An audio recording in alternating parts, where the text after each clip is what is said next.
dhimma balaa tasaan boqochuu obboleessa keenya Ibsaa Guutamaa ejjetaa irratti artistoonni tokko gadda isaanitti dhaga'ame ibsachaa jiru.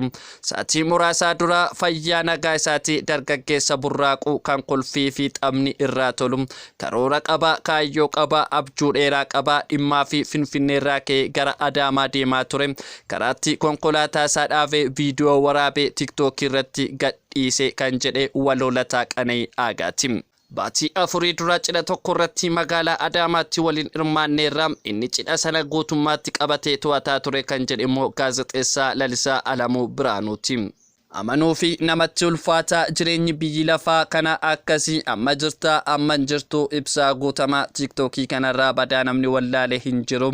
Yeroo baay'ee viidiyoo hojjetee gadhiisaa laayivii galee taphata. Har'uma guyyaa illee viidiyoo hojjetee gadhiisee ilaalaa turre. Galgala kana immoo lubbuun isaa balaa konkolaataan dabartee safuu du'aaf jedha.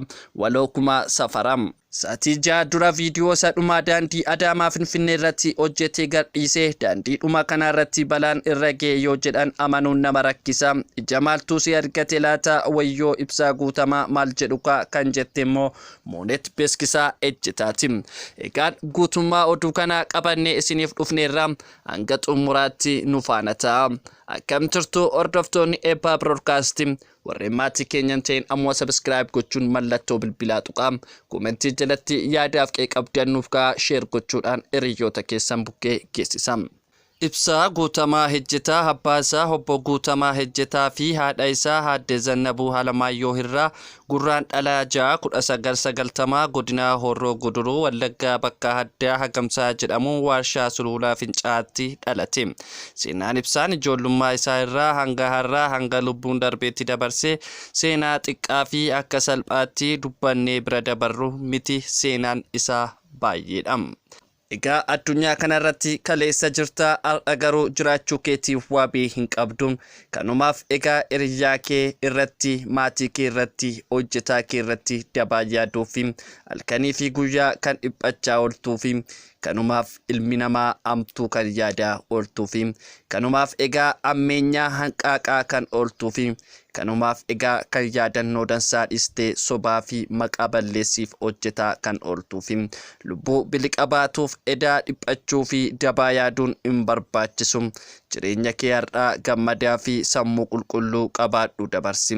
Har'a ganamaa lubbuun jiraattee irribaa koo fi Waaqayyoon galateeffadhu. Waan ati qabdu kana nama hedduutu hawaa ati garuu ammallee galateeffachaa hin jirtu. Duuti namaa waa nama barsiisuu qaba. Duuti gurbaa ol adeemaa kana hedduu gara nama raasa. Waan hedduu akka qalbeeffatu nama taasisa. Waaqni lubbuusaa jannataan haa qananiisu. Waa'ee boqochuu Ibsaa Guutamaa irratti balaa tasaa isa mudateeni artistoonni Oromoo tokko gadda isaanitti dhaga'ame ibsachaa jiru. Waloolataa Qana'ii Aagaa akkas jechuudhaan barruu Facebook isaa irratti dubbateera. Nama gaddisiisaa saatii muraasaa dura fayyaa nagaa isaatiin dargaggeessa burraaquu kan kolfii fi xabni irraa tolu karoora qaba, kaayyoo qaba, abjuu dheeraa qaba, dhimmaa fi finfinneerraa ka'ee gara Adaamaa deemaa ture. Karaatti konkolaataa isaa dhaabee viidiyoo waraabee TikTok irratti gadhiise. Adaamaa ga'uu fi deemsa itti fufe. Maal godharee Adaamaa hin ga'in hafe. Karaa irratti citee balaa konkolaataadhaan lubbuun isaa baate. Amma kana kolfee viidiyoo maxxanse, amma kana du'e reenfatee baay'ee nama gaddisiisa. Waaqayyo balaa akkasii isin haa oolchu, maatii keessan ijoollee keessan haa oolchu. Ibsaa Guutamaa nagaan boqodhu jedha Waloolataa Qana'ii Aagaa. Akkasumas gaazexeessaa Lalisaa Alamuu barruu Facebook isaa irratti akkas jechuudhaan katabee jira. Baatii afurii dura cidha tokko irratti magaalaa Adaamaatti waliin hirmaanne. Inni cidha sana guutummaatti qabatee to'ataa ture. Waltajjii qindeessuu fi miidhagina cidha sanaa ture. Burraaqxoo ilmaa qaxalee lafa garaa nama hojiin ga'u ta'uu siyaa'ina isaarraa baruun nama hin dhibu. Ergasii deebinee waliin argine. Har'a balaa konkolaataan boqochuu isaa dhagee qalbiin koo na cabe. Miidiyaa hawaasaa isaa jalatti wantoota argu ammoo garaana booresse. Maatiin isaa bakka guddaatti isa eegan akka miidhamu laata. Ganama nagaa ta'uusaa akkasuma hiriyyaan koo tokko waliin wal arguu fi walii bilbiluu isaanii hiriyyaan koo dhiyoon beellama akka qaban natti himaa ture. garuu osoo wal hin argin du'i isa waame. Ammuma fayyaa ammuma boqote jechuu ammuma jira ammuma lubbuun keessa hin jiru.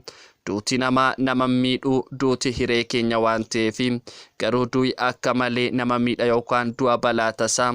Waaqayyo lubbuu kee haa boqochiisu kormee kom. Waaqayyo balaa tasaa hunda keenya haa oolchu jedha gaazexeessaan Lalisaa Alamuu. Akkasumas waloo kumaa safaraa akkas jechuudhaan barruu feesbuukii isaa irratti katabee jira.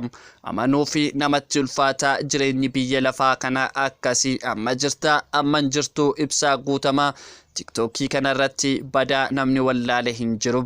Yeroo baay'ee viidiyoo hojjetee gadhiisa, laayivii galee taphata. Har'uma guyyaa illee viidiyoo hojjetee gadhiise ilaalaa turre. Galgala kana ammoo lubbuun isaa balaa konkolaataan dabarte safuu du'aaf jedham waloo kumaa safaraa. Akkasumas Moonet beeksisaa toora feesbuukii ishee irratti akkas jechuudhaan dubbatti. Ayyaadua sa'aatii 6 dura viidiyoo sadhumaa daandii Adaamaa Finfinnee irratti hojjetee gadhiise. Daandii dhumaa kanarratti balaan irra ga'e yoo jedhan amanuun nama rakkisa. Ija maaltu si argate laata wayyoo ibsaa guutamaa maal jedhuga. Nama gaarii hojjetee of jijjiiruuf fiigu, nama ilaalcha gaarii fi kabaja namaaf qabu, nama namaa fi cinqamu gara laafessa. Akka kee kanatti maaliif duunni garaa jabaatte?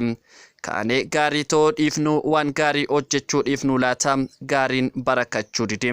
Dacheen yartuu namaafis biyyaafis hin tolle dhiiftee kichuu fi garraamii meeqaa nu harkaa nyaatte.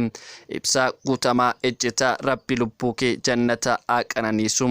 Maatii hundumaa fi jajjabina haa kennu jetti Moonet beeksisaa ejjetaa.